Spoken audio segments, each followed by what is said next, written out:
önüme gelen hürk danışa min dilə, hər gün bir hilə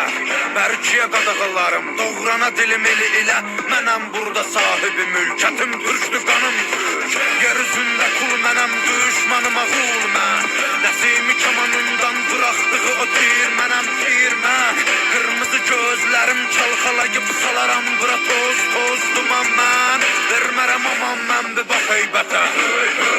Tanınaram qeyrətə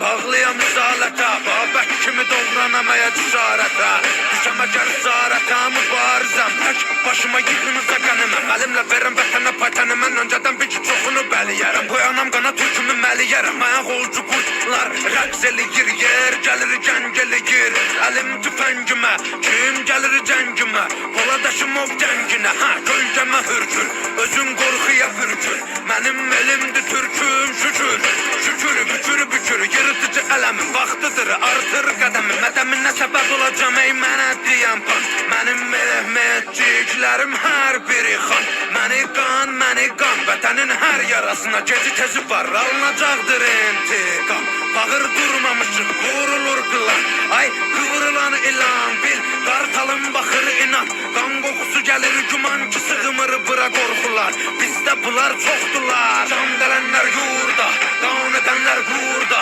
Qüdrət artır nurdan Hörmət vardır burada Kuzeydə çaxan günəş Güneydə parlar Türküdür elim mənim Mala boğazımı darlar Yellənə durmadan ölüm minən tablar Türk